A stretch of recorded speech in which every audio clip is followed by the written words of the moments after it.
রাজস্ব আদায়ে নতুন রেকর্ড করেছে চট্টগ্রাম বন্দর। ২০২৪-২৫ অর্থ বছরে আয় করেছে ১,৭৬৫ কোটি টাকা। সরকারের কোষাগারে জমার পরিমাণ বেড়েছে অতীতের যে কোনো সময়ের চেয়ে। বন্দর চেয়ারম্যান বলছেন, বন্দরের সক্ষমতা বৃদ্ধি ও দক্ষ ব্যবস্থাপনার কারণে বাড়ছে আয়। আমদানি রপ্তানির ক্রমবর্ধমান চাপ সামাল দিতে বন্দর সম্প্রসারণেও জোর দিচ্ছে বন্দর কর্তৃপক্ষ। চট্টগ্রাম সমুদ্র বন্দর, যাকে বলা হয় দেশের অর্থনীতির হৃৎপিণ্ড, কেননা সমুদ্রপথের আমদানি রপ্তানির ৯৫ ভাগের বেশি হয় এই বন্দর দিয়ে। বহির্বাণিজ্য বৃদ্ধির সাথে পাল্লা দিয়ে প্রতিনিয়ত চাপ বাড়ছে এই বন্দরে। হিসেব বলছে ২০২৪-২৫ অর্থ বছরে রেকর্ড ৩২,৯৬,০০০ কন্টেনার হ্যান্ডেলিং করেছে চট্টগ্রাম বন্দর, যা আগের অর্থ বছরের চেয়ে ১,২৭,০০০ টিউএস বেশি। আমরা ৪৮ বছরের রেকর্ড ভঙ্গ করেছি করে আপনার কন্টেনার আমরা সর্বোচ্চ হ্যান্ডলিং করলাম এবার 3.29 মিলিয়ন টিউস।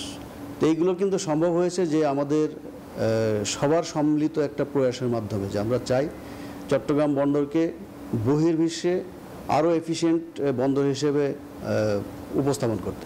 কন্টেনার হ্যান্ডলিং এর ইতিবাচক প্রভাব দেখা গেছে সংস্থাটির রাজস্ব আয়ে। হিসেব বলছে বিদায়ী অর্থ বছরে রাজস্ব আদায় হয়েছে ৫,২২৭ কোটি টাকা, যা আগের অর্থ বছরের চেয়ে ৮.22% বেশি। আয়ের সাথে পাল্লা দিয়ে বেড়েছে ব্যয়ও। এই সময়ে ৯.৫% বেড়ে ব্যয় দাঁড়িয়েছে ২,৩১৪ কোটি টাকা। বান্ডেল থাকলে প্রতি সেনমানিতে টাকা বাঁচবে। বিকাশ সেনমানি বান্ডেল কিনে জিতুন প্রতি লেনদেনে।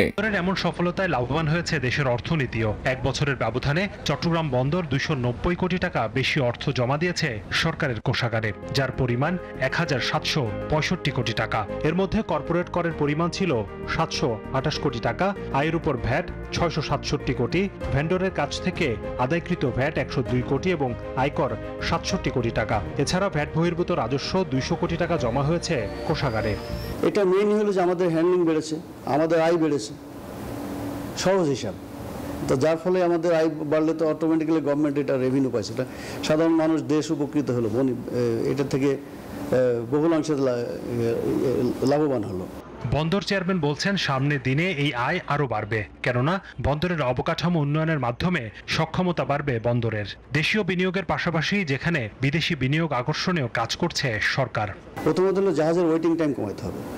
দ্বিতীয় হলো তো জাহাজ যে টার্ন অ্যারাউন্ড টাইম, ভিতরে আসার পরে যে আপনার যে কার্গো ডেলিভারি করে আবার সে রিলোড করে যে আবার চলে যাবে, এই টার্ন অ্যারাউন্ড টাইমটা কমাতে হবে।